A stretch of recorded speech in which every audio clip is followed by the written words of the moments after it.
자, 오늘 우리에게 주시는 하나님의 말씀은 시편 63편 1절부터 11절까지 말씀입니다. 시편 63편 1절부터 11절 같이 읽겠습니다. 시작. 하나님이시여, 주님은 내 하나님이십니다. 내가 간절히 주님을 찾습니다. 내 영혼이 주님을 갈망하며 내 육체가 물이 없어 마르고 곤고한 땅에서 주님을 사모합니다.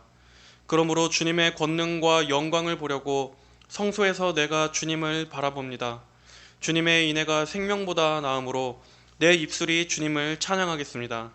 그러므로 내가 평생 동안 주님을 송축할 것이니 주님의 이름으로 인하여 내가 두 손을 들겠습니다.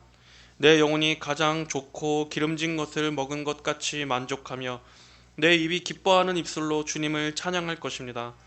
내가 침상에서 주님을 기억하고 밤을 지새우며 주님을 묵상합니다. 참으로 주님은 내 도움이 되셨으니 주님의 날개 그늘에서 내가 노래하겠습니다. 내 영혼이 주께 매달리니 이는 주님의 오른손이 나를 붙드시기 때문이지만 나의 영혼을 멸하려 찾는 사람들은 땅속 깊은 곳으로 들어가며 그들은 칼의 힘에 내맡겨져 작칼의 밥이 될 것입니다. 그러나 왕은 하나님 때문에 기뻐하고 그분께 맹세하는 모든 사람은 그분을 찬양할 것이나 거짓을 말하는 입은 막힐 것입니다. 아멘. 자, 오늘은 시편 63편 이 전체 말씀을 통해 곤고한 땅에서 주님을 갈망하라 라는 제목으로 하나님 말씀을 증거하고자 합니다. 오늘 우리가 함께 읽은 이 시편 63편의 배경은 이 소제목을 보면 알 수 있지만 다윗이 아들 압살롬의 반역을 피해서 도망하는 와중에 그가 유다의 어떤 광야에 있었을 때 기도했던 내용을 담고 있습니다. 바로 말씀부터 살펴보도록 하겠습니다. 자, 우리 1절 한번 봅니다. 1절. 하나님이시여, 주님은 내 하나님이십니다. 내가 간절히 주님을 찾습니다. 내 영혼이 주님을 갈망하며 내 육체가 물이 없어 마르고 곤고한 땅에서 주님을 사모합니다. 라고 다윗은 지금 기도하고 있습니다. 하나님이시여, 주님은 내 하나님이십니다. 우리가 다윗의 시편을 보면 다윗은 항상 이렇게 하나님이시여 하고 하나님의 이름을 자주 부르는 것을 볼 수 있습니다. 그것도 이렇게 시편의 서두부터 하나님을 부르짖고 하나님을 절박하게 찾는 시들이 다윗의 시편에는 많이 있습니다. 우리가 이 시편이 그저 하나의 글이 아니라 하나님을 향한 기도라고 알고 있지 않습니까? 그만큼 다윗이 하나님이시여 하고 애타고 절박하게 부를 만큼 그의 일생 동안 그가 얼마나 하나님을 항상 의지했는지를 알 수 있습니다. 다윗은 지금 쫓기고 있는 상황이라고 말씀드렸습니다. 그렇게 도망자의 신세인 자신의 그 상황 속에서 다윗은 내가 의지할 곳은 오로지 하나님밖에 없다는 것을 절감했을 것입니다.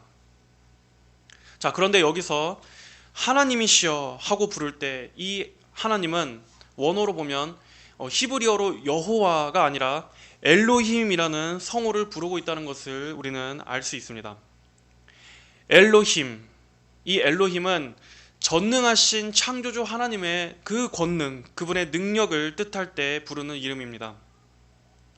다윗의 상황은 그만큼 지금 절박하고 그를 도와줄 다른 어떤 수단이 없었기 때문에 그 어느 때보다도 그는 지금 전능하신 하나님의 도움의 손길을 간절히 요청하고 있습니다. 이렇게 우리 성도들의 일생 역시도 하나님께서 그분의 섭리로 우리를 광야에 두실 때가 있습니다. 하지만 하나님께서 성도들을 광야로 이끄실 때는 결코 성도들을 혼자 그 광야에서 방치되도록 하시지 않습니다.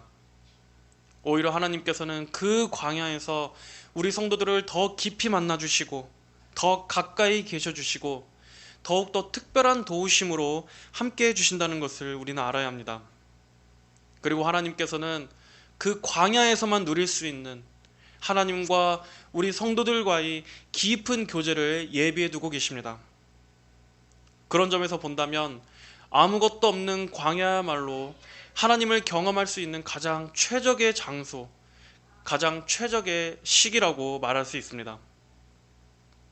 하나님께서는 하나님의 전능하심을 드러내시기 위해서 때로는 우리가 기대하고 의지하는 모든 인간적인 수단을 다 끊어버리실 때가 있습니다.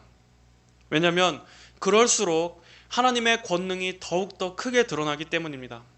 하나님의 권능만이 드러날 수 있기 때문입니다.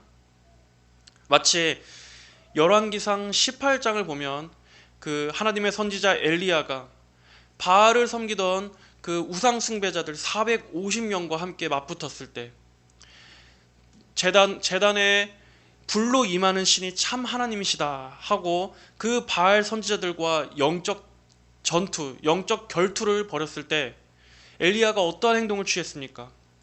제단에 물이 가득 차도록, 그리고 그 주변의 도랑까지 물에 젖도록 물을 가득 넘치게 부었습니다.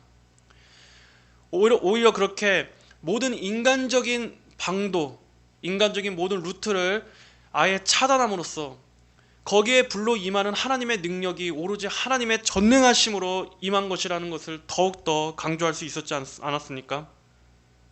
그래서 하나님께서 그 제단에 불로 임하셨을 때 오히려 그 불이 하나님께로부터 온 것임이 더욱더 확실하게 증명될 수 있었습니다.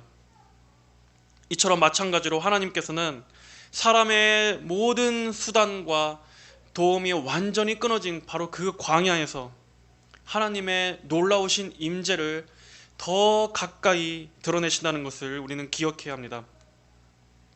다윗은 바로 이 광야에서 하나님께 기도했습니다. 자신을 도망자의 신세로 쫓기게 하신 그 하나님께 대해 원망하고 불평한 것이 아니라 광야에서 하나님을 더욱 찾았습니다. 여러분, 다윗이 성공의 절정에 있었을 때, 그의 인생에 있어서 가장 전성기였을 때 다윗은 어떠한 행동을 했습니까? 다윗은 태만해져서 죄를 지었습니다. 하지만 그가 지금 이토록 낮아져서 고난을 겪고 광야에 있게 되자 그는 무엇을 했습니까? 다윗은 하나님께 기도했습니다. 하나님의 전능하신 이름을 간절히 불렀습니다. 마찬가지로 우리 성도들도 어쨌든 하나님께서 기도하게 하시는 상황이 가장 복된 것이라는 것을 우리는 알아야 합니다. 우리가 인생에 있어서 성공 가도를 달리느라, 그리고 또 이 세상에 잔뜩 몰두하며 사느라 정작 중요한 기도도 잊어버리고 사는 것은, 그것은 성공이 아니라 재앙입니다. 육적으로는 복처럼 보이지만 영적으로는 사망의 길로 달려가고 있는 것입니다. 하나님께서 정말로 사랑하시는 자녀라고 한다면 하나님께서는 그를 이렇게 다윗처럼 도망자의 신세로 만드는 한이 있더라도 그의 입에서 어떻게든 하나님의 이름을 부르게끔 그가 하나님을 찾도록 만드십니다. 이것이 하나님께서 하나님의 사랑하는 자녀들에게 베푸시는 독특하신 사랑의 섭리입니다. 반대로 하나님의 자녀가 아닌 사람들, 하나님의 구원의 은혜로 드리지 않는 유기자들은 그가 하나님을 전혀 찾지도 않고 또 하나님의 이름을 전혀 안 불러도 하나님은 그냥 그를 놔두십니다. 하나님께 전혀 기도하지 않고서도 그 모든 인생이 아무런 탈 없이 잘 풀리도록 하나님은 그냥 냅두십니다. 그리고 나중에 그에 대한 무서운 심판을 예비하시고 하나님을 전혀 찾지 않은 그 대가를 갚으시는 것입니다. 그러므로 우리는 하나님께서 설령 내게 어려운 상황, 고난으로 인도하신다 할지라도 우리로 하여금 하나님을 찾게 만드신다면 우리는 그것을 감사함으로 여겨야 합니다. 그런 고난을 통해서도 내 마음이 완악하게 하지 않으시고 오히려 그 어려운 시기로 인해서 내가 더 깨지고 하나님 앞에 더 무릎 꿇고 나와 기도하게 하심을 감사하게 여겨야 하는 것입니다. 주님은 내 하나님이십니다 라고 다윗은 고백하고 있습니다. 하나님이시여, 엘로힘, 이렇게 전능하신 하나님의 이름을 부르는 것이 하나님을 지극히 높이고 경외하는 이름이라면 내 하나님이십니다 라고 하는 이 내 하나님은 하나님께 대한 개인적인 아주 특별한 애정, 친밀함을 나타내주는 고백이라고 할 수 있습니다. 성도 여러분, 이토록 지극히 높으신 하나님께서 하나님의 사랑하는 자녀들에게만 이렇게 내 하나님이라고 부를 수 있는 이런 친밀함을 허락해 주셨다는 것이 얼마나 감사한지 여러분 한번 생각해 보셨습니까? 어떻게 한낱 피조물인 우리가 전능하신 창조주 하나님, 그렇게 지극히 높으신 하나님을 내 하나님이라고 이렇게 부를 수 있도록 허락해 주신 것입니까? 그만큼 하나님께서는 자녀들에게 은혜로우시고 또 자비가 풍성하시고 그만큼 우리 자녀들을 사랑하신다는 것을 우리는 알 수 있습니다. 하나님께서는 우리 성도들과 개인적인 이 사랑의 교제, 친밀한 교제를 나누시기를 아주 기뻐하신다 하는 것을 우리는 알 수 있는 것입니다. 다윗은 하나님을 내 하나님이라고 부를 만큼 친밀했었습니다. 그가 평소에 하나님과 얼마나 깊은 교제를 나누는지를 알 수 있는 대목입니다. 그리고 또 그 내 하나님께서 자신을 건져주실 것이라는 것을 다윗은 신뢰했습니다. 우리 역시도 하나님을 나의 하나님이라고 부를 수 있어야 합니다. 하나님을 생각할 때마다 뭔가 거리감이 있고 또 하나님을 나의 하나님 또는 나의 아버지라고 이렇게 부르는 것이 왠지 모르게 어색하다면 그것은 성도에게 더 이상한 것입니다.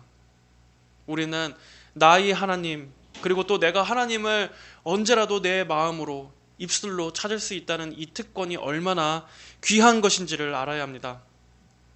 이러한 특권은 아무에게나 주어지는 것이 아닙니다. 우리의 어떠한 행위나 노력으로 얻어낸 것이 아닙니다. 정말 하나님께서 아주 사랑하시고 정말 하나님의 그 깊으신 그 사랑으로 택하신 자녀들에게만 주어지는 아주 은밀한 그리고 아주 큰 은혜라는 것을 우리는 알아야 합니다. 다윗은 지금 그 하나님을 간절히 찾고 있습니다. 내가 간절히 주님을 찾습니다. 이 간절하다. 예전에 제가 어디서 듣기로는 어떤 분은 이런 식으로도 표현하더라고요. 마치 이 간절하다는 말이 정말로 이 우리의 간이 끊어질 것처럼 절박하게 매달리는 거라고 표현하는 것을 제가 어디선가 들은 적이 있습니다. 물론 여기서 이 간자가 우리의 이 장기 간을 말하는 그 간자는 아니지만 그만큼 간이 끊어질 정도로 애타고 절박하게 전심전력해서 주님을 찾는 이러한 마음이 우리에게도 있어야 할 줄로 믿습니다. 저는 그 간절하다, 정말 간이 끊어질 정도로 주님을 애타게 원하고 찾는다 하는 이러한 간절함이 우리 성도들이 하나님을 찾아야 하는 그 마음을 잘 묘사해 주는 것이라고 생각합니다.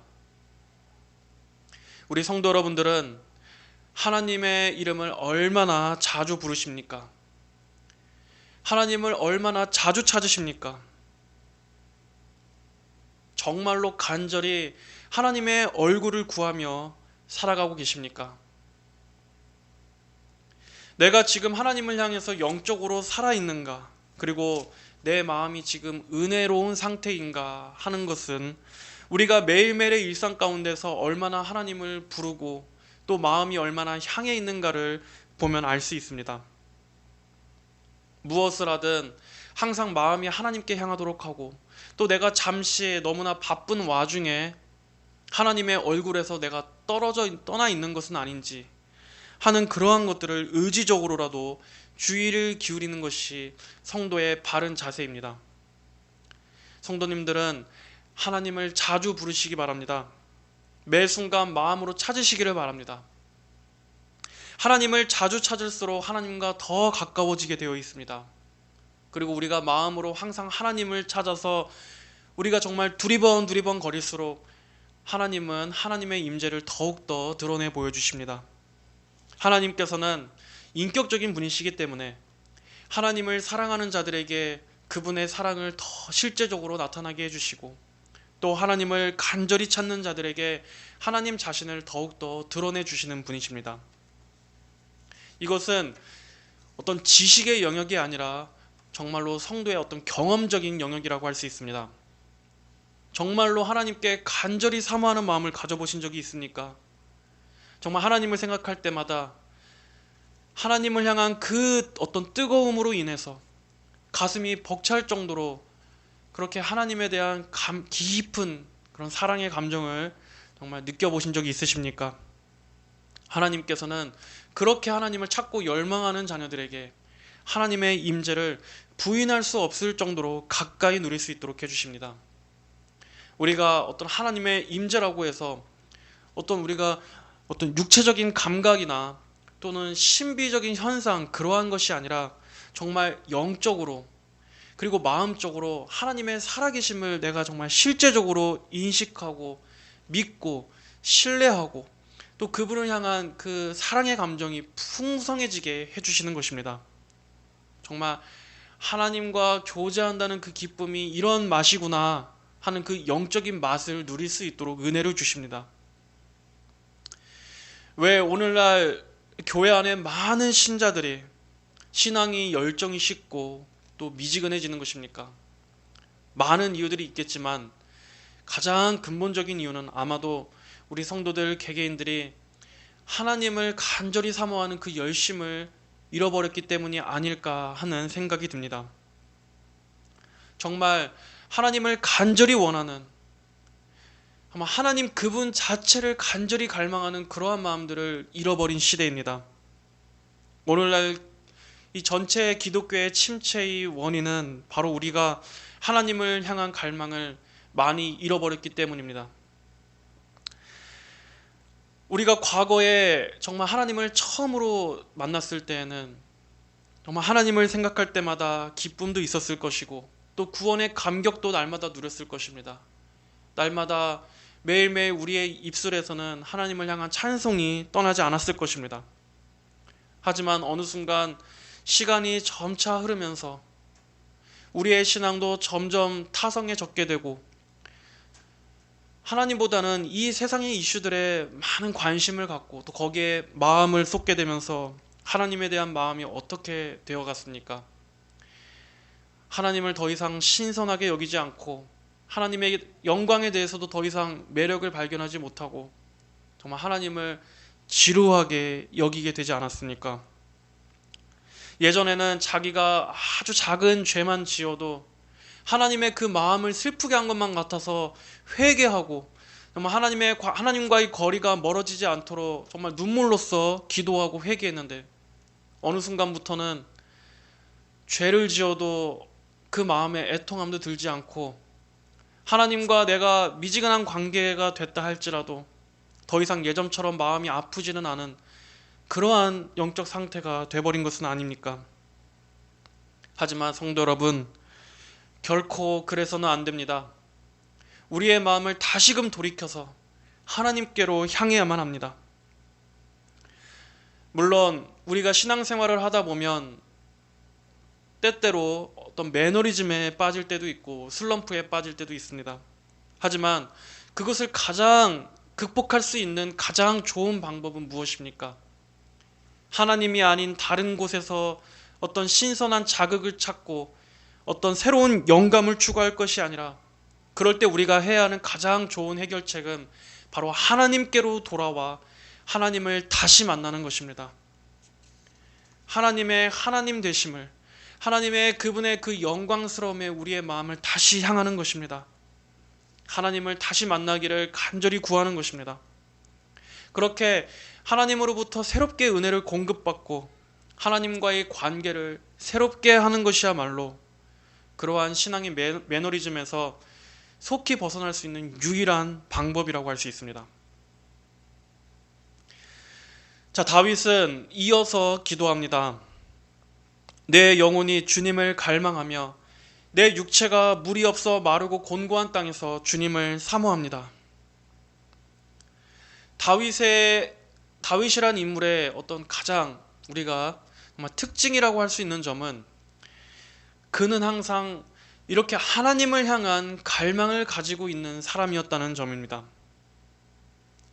비록 다윗이 우리가 하나님의 마음에 합한 사람이라고는 생각을 하고 있지만 다윗이란 인물도 따지고 보면 아주 큰 흠이 많은 인물이었습니다. 오늘날의 관점에서는 상상할 수도 없는, 어떻게 보면 정말 용인할 수도 없고, 어떻게 성도가 그럴 수 있을까 할 만큼의 큰 죄도 저질렀던 사람이었습니다. 하지만 그럼에도 다윗에게 보여지는 큰 특징은, 그는 하나님을 간절히 사모하고 열망하는 그러한 마음이 있었다는 것입니다. 아마 그에게 이러한 갈망이 없었다면 하나님께서 그를 하나님의 나의 마음에 합한 자라고 이렇게 칭찬하지도 않았을 것입니다. 하나님께서는 우리를 그저 윤리나 도덕적인 관점으로 판단하시지 않습니다. 우리가 윤리적인 고결함을 갖고 있다고 해서, 우리가 어떠한 그러한 선하고 의로운 행위를 한다고 해서 그것으로 우리를 판단하시는 것은 아닙니다. 물론 당연히 성도로서의 거룩한 행실이 뒤따라와야 하는 것은 맞는 것입니다. 하지만 단지 그것만으로 우리가 하나님께 받아들여지는 것은 아닙니다. 왜냐하면 우리가 아무리 순결하고 아무리 우리의 행실이 거룩하고 의롭다 할지라도 우리는 하나님의 은혜가 아니고서는 본질상 다 죄인이기 때문입니다.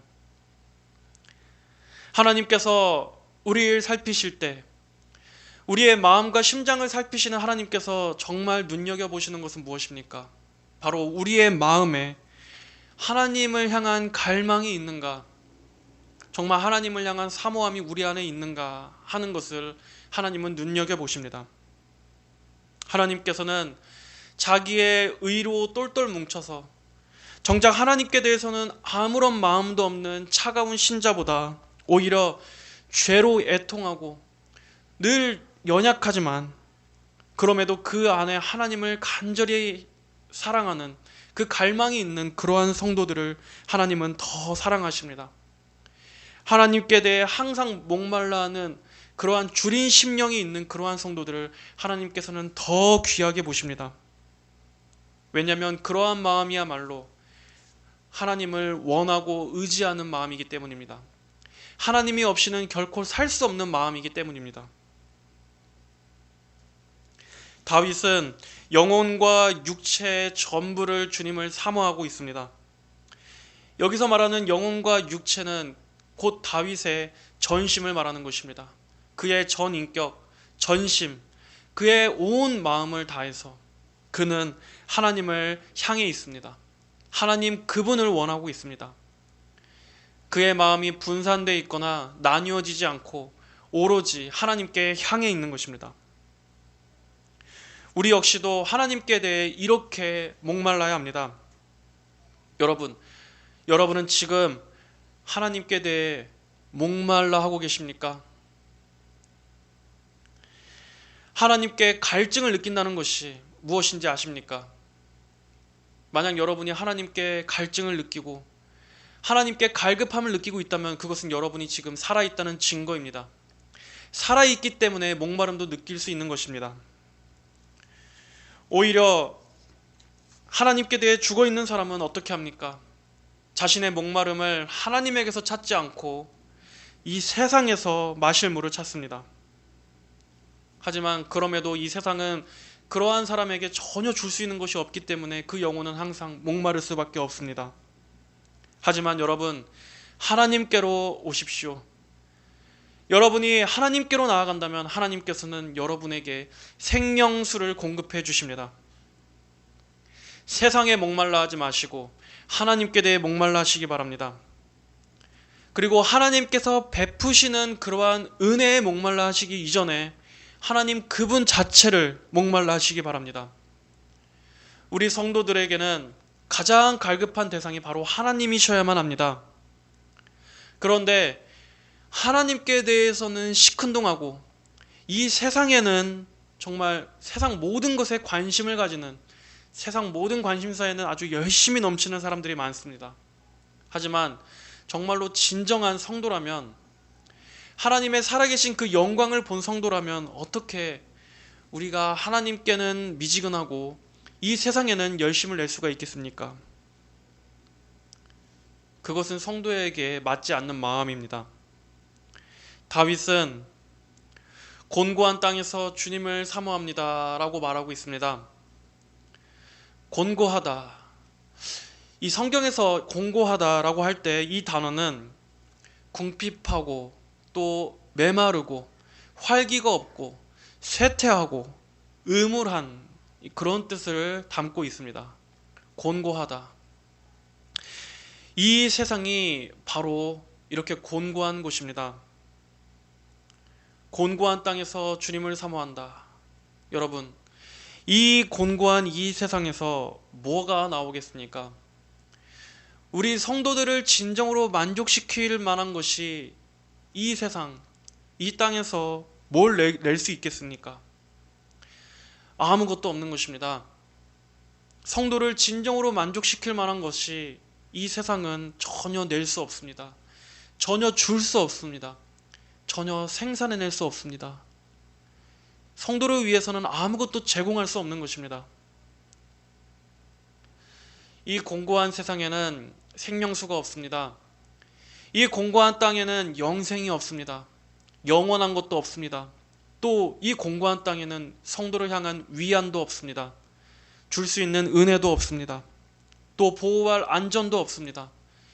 이곳에는 구원도 없고 또 우리를 진정으로 기쁘게 할 우리의 진정한 만족도 이 세상은 줄 수 없습니다. 아무것도 없습니다. 그럼에도 사람들은 당장 목이 마르니까 우선은 이 세상에서 줄 수 있는 이 땅에서 내는 물을 어떻게든 찾으려고 합니다. 하지만 하나님의 말씀, 우리 예수님께서는 뭐라고 말씀하셨습니까? 이 물을 마시는 자마다 다시 목마를 것이나 분명히 다시 목마르다고 하셨습니다. 마셔도 결코 해갈되지 않고 채워도 결코 채워지지 않고 끝이 없는 다시 목마르게 할 것이지만 누구든지 내가 주는 물을 마시는 자는 영원히 목마르지 않을 것이다. 오히려 내가 주는 물은 그 사람 안에서 영생에 이르도록 솟아나는 샘물이 될 것이다. 내가 주는 물, 예수님이 주시는 물만이 이 속에서부터 샘솟게 하는 그러한 영생에 이르는 물이 되게 할 것이라고 말씀하셨습니다. 이 곤고한 땅은 아무것도 줄 수 없습니다. 해결책은 바로 주님을 사모하는 것입니다. 주님을 사모합니다. 우리는 다른 어떤 것도 아닌 바로 주님, 그분 자체를 사모합니다. 이렇게 하나님께 구해야 하는 것입니다. 우리의 인생에는 이렇게 영원히 목마르지 않는 물을 주시는 바로 이분, 이 예수님께서 오셔야만 더 이상 목마르지 않는 참된 영혼의 생명수를 그때야 비로소 마시게 되는 것입니다. 예수님을 만나는 것은 제일 마지막이 아니라 이 인생에서 가장 중요한 첫 번째입니다. 사람은 먼저 예수님을 만나고 나서 그 다음에 뭐도 하는 것이지, 예수님은 인생의 두 번째, 세 번째로 삼으면서 그저 이 땅에서 집 사고 또 돈 버는데 혈안이 되어 있는 그러한 것은 잘못된 것입니다. 전혀 인생의 순서가 완전히 잘못된 것입니다. 아무리 우리가 이 세상에서 열심을 다해 산다고 할지라도 우리 인생에 예수님이 계시지 않는다면 우리가 나중에 지옥에 가서 영원히 불타게 되면 그때는 다 무슨 소용이 있겠습니까? 여러분, 지금 다윗이 왕궁에 있지 않고 광야에 있다는 것을 떠올려 보시기 바랍니다. 왕궁의 지붕 위에서 죄를 짓는 것보단 차라리 이렇게 광야에서 쫓기며 기도하는 것이 우리의 영생에는 훨씬 더 유익한 것입니다. 다윗이 왕궁의 지붕에서 그 한 여인을 음란한 눈으로 바라보며 태만해진 마음으로 죄를 지를 때 그가 인생의 가장 높은 절정에서 가장 높은 성공에 있었지만 그는 하나님 앞에 죄를 지었을 뿐이었습니다. 하지만 그는 지금 이렇게 비참하고 낮아져 있는 상태지만 그는 지금 기도하고 있지 않습니까?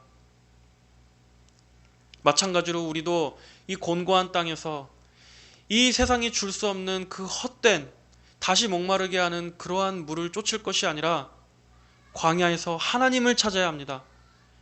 우리의 인생에 하나님이 있느냐, 내가 지금 하나님을 추구하는 마음이 있느냐 하는 이것이 우리에게는 더 중요한 문제인 것입니다. 그러므로 주님의 권능과 영광을 보려고 성소에서 내가 주님을 바라봅니다. 자, 다윗은 이런 절박한 상황에서 지금 무엇을 바라보며 기대하고 있습니까? 주님의 권능과 영광을 보려고, 주님의 권능과 영광을 보려고 자기는 지금 기대하고 있다고 말합니다. 자, 주님의 권능과 영광, 이것은 하나님의 위엄과 또 하나님의 능력을 말합니다. 다윗은 지금 자신의 이러한 급한 상황 가운데에서도 그 모든 것들을 주관하시는 하나님의 위대하신 속성, 그리고 하나님의 그 능력, 그리고 하나님의 성품을 향해 눈을 들고 있습니다. 성도 여러분, 이것은 우리의 신앙생활에 있어서 아주 중요한 지혜이자 기초가 되는 것입니다. 매번 강조하는 것이지만 우리는 상황보다도 그 모든 상황 위에 좌정하시는 하나님을 바라봐야 합니다. 우리가 하나님을 생각할 때 그 상황 위에 계시는 하나님이 어떠한 분이시냐, 그분이 얼마나 권능과 위엄의 하나님이시냐 하는 것을 바라볼 때, 그때는 우리의 믿음이 비로소 반석 위에 서 있는 것처럼 흔들리지 않을 수 있는 것입니다. 3절에 주님의 인애가 생명보다 나음으로 내 입술이 주님을 찬양하겠습니다. 그러므로 내가 평생 동안 주님을 송축할 것이니 주님의 이름으로 인하여 내가 두 손을 들겠습니다. 라고 다윗은 기도합니다. 주님의 인애가 생명보다 나음으로, 이 말씀은 하나님께서 지금까지 다윗을 선하게 대해주셨던 그분의 도우심과 또 신실하신 그 은혜들, 어려운 공경 때마다 건져주셨던 하나님의 그 은혜들을 다윗이 기억하면서 그것이 너무나 소중하고 또 너무나 신뢰할 만하기에 내 생명보다도 하나님의 그 인애하심이 더 소중합니다 라고 기도하는 것입니다. 여러분, 이러한 고백은 정말로 하나님이 어떠한 분이신가를 아는 성도만이 할 수 있는 고백입니다. 우리에게도 역시 마찬가지로 이러한 믿음을 주시기를 간절히 원합니다. 사실 우리는 어떤 어려운 상황이 되면 바로 하나님에 대한 믿음이 흔들리고 또 그러한 상황을 주신 하나님을 원망하고 의심부터 들지 않습니까? 하지만 다윗은 그가 살아오면서 경험했던 하나님의 그 도우심을 생각하고 있습니다. 하나님께서 나를 지키시고 도우시고 건지실 것에 대한 신뢰가 그의 마음속에 있는 것입니다. 그리고 그 신실하심은 너무나 분명하고 너무나 확고하고 너무나 변함없는 것이기 때문에 내 생명보다도 더 값어치가 있다, 더 중요하다, 비교가 안 될 정도이다 하고 이러한 굳은 믿음을 표현하고 있는 것입니다. 물론 다윗의 지금 상황은 아무것도 달라진 것이 없습니다. 그럼에도 불구하고 하나님의 성품을 생각하고 그분의 그 은혜들을 생각하는 것만으로도 다윗의 영혼은 이렇게 찬양하는 것입니다. 우리 역시도 하나님을 생각함으로 인해서 그 하나님을 생각할 때마다 어려운 상황에서 기쁨으로 우리의 마음이 전환될 수 있어야 합니다. 하나님을 기뻐하는 것이 너희의 힘이라고 성경은 말씀했습니다. 하나님의 하나님 되심이 우리의 힘의 근원인 것입니다. 하나님을 생각할 때마다 약해졌던 믿음도 다시 굳게 세워지고 낙심하고 있던 마음도 다시 소망으로 세워지고 또 어떤 어려움과 근심이 몰려온다 할지라도 하나님께서 내게 계시기 때문에 나는 그분 안에서 영원히 절대적으로 안전하다 하는 이러한 믿음이 세워지게 되는 것입니다. 내 영혼이 가장 좋고 기름진 것을 먹은 것 같이 만족하며 내 입이 기뻐하는 입술로 주님을 찬양할 것입니다. 내 영혼이 가장 좋고 기름진 것을 먹은 것 같이 만족합니다. 내 입이 지금 기뻐하는 입술로 주님을 찬양합니다. 아니 여러분, 지금 쫓기고 있는 이 도망자의 신세에서 어떻게 이러한 고백이 나올 수가 있습니까? 우리는 이것을 단지 아, 다윗은 참으로 뛰어난 믿음을 가지고 있구나 하는데 그쳐서는 안 됩니다.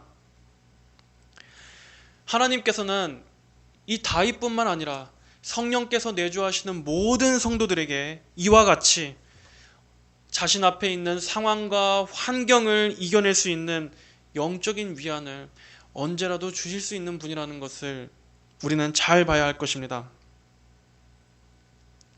오히려 현실은 여전히 목마르고 또 힘들고 또 건조하고 불편한 것이 아무런 변함없이 그대로이지만,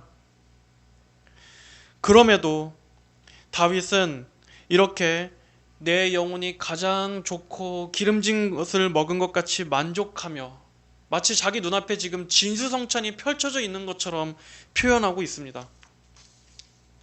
이것은 하나님의 은혜입니다. 하나님의 붙드심입니다. 사람 안에서 나오는 것이 아니라 위로부터 부어주시는 영적인 위안이고 위에서 주시는 기쁨인 것입니다. 이 세상은 이해할 수 없는 영적인 힘인 것입니다. 이렇게 하나님께서는 광야 한가운데에서도 우리의 영혼에 진수성찬을 펼쳐주실 만큼 위로와 기쁨을 능히 베풀어 주실 수 있는 분이십니다. 하나님을 갈망하고 사모하는 영혼들에게 하나님께서는 이렇게 정말 알 수 없는 힘을 부어주십니다. 시편 84편 5절부터 7절까지 주께로부터 힘을 얻고 그들의 마음에 시온으로 가는 대로가 있는 사람은 복이 있습니다. 그들이 눈물 골짜기를 지나갈 때 그곳을 샘이 되게 하시니 이른 비도 그곳을 연못으로 덮습니다. 그들이 힘을 얻고 더 얻어 나아가 시온에서 하나님을 뵐 것입니다. 하나님의 자녀들에게는 눈물의 골짜기라 할지라도 기쁨의 샘이 되게 하실 수 있는 것이 전능하신 하나님께는 전혀 어려운 일이 아닙니다. 하나님의 자녀들에게는 우리가 하나님을 향할 때 아무리 그 상황이 어렵고 다급하고 곤고한다 할지라도 하늘로부터 내려오는 그러한 정말 신령한 비밀스러운 기쁨과 위로와 담대함이 샘솟게 하실 수 있다는 것을 우리 성도 여러분들은 믿으셔야 하는 것입니다. 자, 6절의 말씀을 보겠습니다. 내가 침상에서 주님을 기억하고 밤을 지새우며 주님을 묵상합니다. 참으로 주님은 내 도움이 되셨으니 주님의 날개 그늘에서 내가 노래하겠습니다. 지금 쫓기고 있는 이 도망자의 신세인 이 다윗에게 이러한 광야에서의 불편한 상황과 또 그의 이러한 위험한 상황에서의 잠자리가 어떻게 편할 수가 있겠습니까? 하지만 그는 이러한 시간, 이러한 밤에 근심되는 시간을 하나님을 생각하면서 보냅니다. 하나님을 기억하고 또 하나님을 묵상한다고 말하고 있습니다. 여기서 이 묵상은 또 다른 의미로는 또 기도한다라는 뜻도 담고 있습니다. 그는 밤에 가만히 누워서 하나님께서 하신 일들을 생각해 봅니다. 하나님의 섭리적 관점에서 자신에게 허용하신 이러한 상황들을 생각해 보기도 하고 또 하나님 그분 자신의 성품들을 떠올려 보기도 했을 것입니다. 그리고 자신의 답답한 심정들, 자기 곁에 누구도 남아있지 않은 또 그러한 외로움들도 하나님 앞에 마음을 토하면서 그렇게 하나님께 기도하며 밤을 지새우고 있습니다. 그리고 그는 이렇게 결론을 내렸을 것입니다. 참으로 주님은 내 도움이 되셨다. 나는 주님의 날개 그늘 아래에서 보호함을 입을 것이다.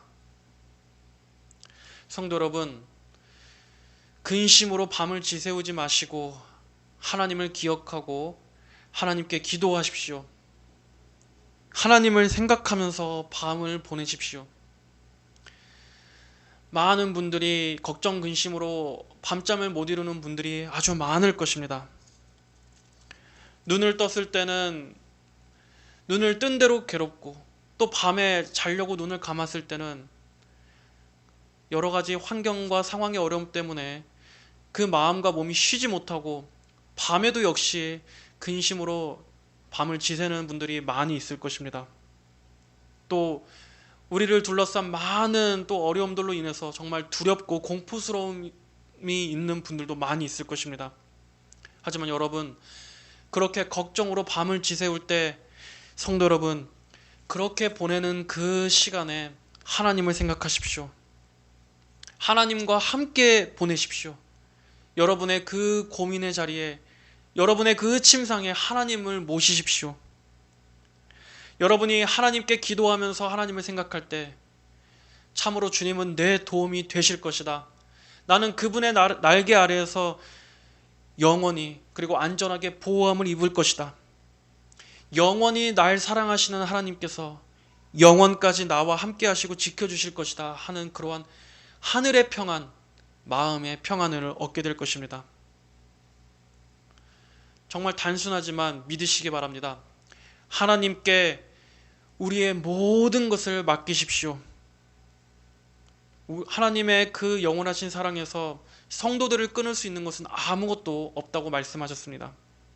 하나님께서는 하나님의 품 안으로 이렇게 들이셨다가 하나님께서 나중에 내치시는 그러한 경우는 절대로 없다는 것을 믿으시기 바랍니다. 자, 8절 이하의 말씀을 보겠습니다. 내 영혼이 주께 매달리니 이는 주님의 오른손이 나를 붙드시기 때문이지만 나의 영혼을 멸하려 찾는 사람들은 땅속 깊은 곳으로 들어가며 그들은 칼의 힘에 내맡겨져 자칼의 밥이 될 것입니다. 내 영혼이 주께 매달리니 이는 주님의 오른손이 나를 붙드시기 때문이지만, 성도 여러분, 우리가 하나님을 붙드는 것처럼 생각이 돼도 먼저 그 전에 하나님께서 우리를 붙들어 주시는 것입니다. 설령 우리가 도저히 못 버틸 것 같아서 하나님을 붙잡고 있는 그 손을 놓는다 할지라도 하나님과의 관계가 끊어지는 것은 아닙니다. 왜냐하면 그만큼 하나님께서 하나님 편에서 우리 성도들을 붙잡고 계시기 때문입니다. 하나님께서 영원전부터 사랑하신 그 사랑으로 우리 성도들을 강력하게 붙잡고 계시기 때문에 비록 우리는 약하지만 우리는 하나님 안에서 안전할 수 있는 것입니다. 하나님의 이러한 붙드심은 확고부동한 것입니다. 하나님께서 한번 하나님의 자녀 안으로 받아들인 그러한 영혼들은 절대로 하나님께서 놓치시는 법이 없으십니다. 하나님은 절대로 하나님의 자녀를 잃어버리시지 않습니다.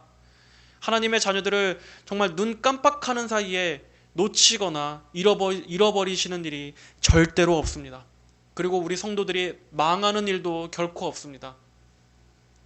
만약 우리가 하나님께서 나를 붙드신다는 것을 정말 굳게 실제적으로 믿지 못한다면 아직도 그 사람은 은혜가 뭔지를 모르는 것입니다. 하나님의 이 은혜가 얼마나 큰 것인지를, 그리고 얼마나 강력한 것인지를 아직도 잘 모르는 것입니다. 여러분, 하나님께서 여러분을 붙드시고 계신다는 것을 정말 믿으시기 바랍니다. 그러한 믿음을 더 달라고 구하시기 바랍니다. 주님의 오른손이 나를 붙드시기 때문이지만, 성경에서 하나님의 오른손은 하나님의 강하고 능함을 나타내는 것입니다. 하나님께서 그분의 자녀들에게 얼마나 신실하신 분이신지를 알게 해달라고 구하십시오. 하나님께서 자녀들을 얼마나 사랑으로 붙드시는 분인가를, 그분의 오른손을 우리가 더 알게 해달라고 기도하십시오. 성도들은 이렇게 하나님의 오른손으로 굳게 붙잡고 있기 때문에 우리는 정말 절대적으로 안전할 수 있습니다. 이것은 교만도 아니고 또 영적인 어떠한 그러한 자신감도 아닙니다. 하나님의 성품에 근거한 믿음입니다. 이것은 오로지 성도들에게만 해당된 것입니다. 하지만 하나님의 자녀들을 박해하고 또 하나님을 두려워하지 않는 그러한 자들에게는 하나님께서 그분의 날개 안으로 결코 들이시지 않습니다. 하나님의 사람 다윗을 쫓던 대적들, 마찬가지로 오늘날 교회와 성도들을 대적하며 또 여전히 그리스도를 거부하는 모든 이들에게는 하나님의 이러한 붙드심이 없습니다. 그들은 장차 하나님의 버림과 또 하나님의 공의의 심판을 받게 될 것입니다. 자, 이제 마지막 11절 말씀을 보겠습니다. 그러나 왕은 하나님 때문에 기뻐하고 그분께 맹세하는 모든 사람은 그분을 찬양할 것이나 거짓을 말하는 입은 막힐 것입니다. 자, 여기서 이 왕은 누구입니까? 당연히 다윗입니다. 그리고 이 왕은 궁극적으로 오늘날 우리 하나님의 모든 백성들, 모든 성도들에게도 해당되는 말씀입니다.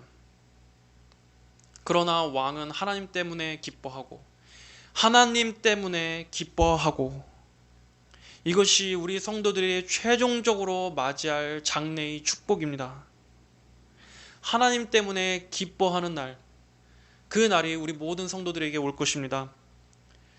비록 지금 이 땅은 곤고하고 메마르고 갈급하고 목마른 땅입니다. 그러나 하나님께서는 이곳에서도 우리를 지켜주시고 영원까지 지켜주실 뿐만 아니라 장차 천국에서 모든 하나님의 백성들이 하나님 때문에 기뻐하게 만드실 것입니다. 하나님으로 인해서, 하나님 그분으로 인해서 영원히 기뻐하고 영원히 즐거워하는 그날, 그곳에는, 그리고 그때는 이제 더 이상의 곤고함은 없을 것입니다. 더 이상의 광야는 없습니다. 여러분, 이것이 우리 성도들에게 주어진 미래의 가장 복된 날입니다. 확실히 다가올 날입니다. 그리고 우리가 살아가는 지금 이곳에서 오늘 이렇게 하나님을 갈망하며 살아가는 성도들에게는 우리가 그토록 바라던 하나님과 함께하는 날이 올 것입니다. 지금 이곳에서 주님의 권능과 영광을 보려고 성소에서 주님을 간절히 사모하고 있는 성도들에게는 장차 하나님 나라에서 하나님의 그 완전하시고 충만하신 그 권능과 영광을 보게 될 것입니다. 성도 여러분, 오늘은 이 시편 63편의 말씀을 우리가 아주 간략하게 살펴보았습니다. 주님을 향한 이 성도의 영원한 갈망에 대해서 다루고 있는 장이었습니다. 이 말씀을 허투루 듣지 마시고 우리 역시도 정말 주님을 사모하시길 바랍니다.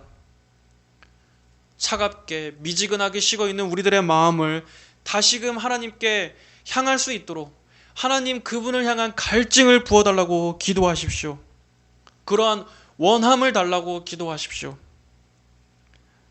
참된 성도는 하나님께로부터 오는 영적인 생수가 없이는 결코 살 수가 없습니다. 절대로 만족이 없습니다. 성도는 하나님이 없이는 살 수가 없습니다. 하나님께서 우리 모두에게 주님을 향한 이러한 영혼의 애타는 갈망을 정말로 부어주시기를, 그런 것들이 내게 없다면 깨닫게 해주시고 그것을 간절히 원하고 사모한다고 하나님 앞에 무릎을 꿇고 기도하게 해주시기를 원합니다. 그럴 때 우리의 모두 마음 안에 그러한 주님의 임재를 풍성하게 부어주시기를 주님의 이름으로 간절히 축복합니다. 다 함께 기도하겠습니다. 살아계신 하나님 아버지, 감사합니다. 오늘은 이 광야에서 하나님을 간절히 찾고 또 바라고 원하던 이 다윗의 기도를 살펴보았습니다. 아버지, 다윗은 지금 모든 것이 풍족하고 여유롭고 부한 상태에서 하나님을 느긋하게 찾은 것이 아닙니다. 다윗은 지금 다급한 상황이고 정말로 곤고하고 어려운 상황입니다. 그럼에도 불구하고 그가 간절히 추구하고 찾는 것은 바로 하나님이었습니다. 아버지, 우리 역시도 상황과 환경에 상관없이 가장 원하고 갈망하는 대상이 하나님이 되게 하여 주시옵소서. 우리의 생활에 여러 가지 또 많은 문제들, 또 급하게 처리해야 되는 또 상황들, 우리가 바쁘게 열심히 땀 흘리지 않고서는 해결할 수 없는 그러한 상황들이 다 있을 줄로 압니다. 우리는 그 상황으로 인해서 하나님을 찾기보다는 우리의 문제가 해결되는 것을 더 갈망하고 있습니다. 하나님, 그러나 우리가 그 전에 하나님을 찾기를 원합니다. 하나님으로부터 풀기를 원합니다. 하나님으로 해결하기를 원합니다. 하나님께서 우리 마음에 가득 채워주시고 하나님을 간절히 찾고 추구하는 것이 우리의 가장 또 갈망하는 소원이 되게 하옵소서. 우리의 가장 급한 기도 제목이 되게 하여 주시옵소서. 모든 성도들에게 주님을 향한 영적인 갈망, 갈급함을 다 부어주시기를 간절히 구합니다. 감사드리며 살아계신 우리 주 예수님의 이름으로 기도하였습니다. 아멘.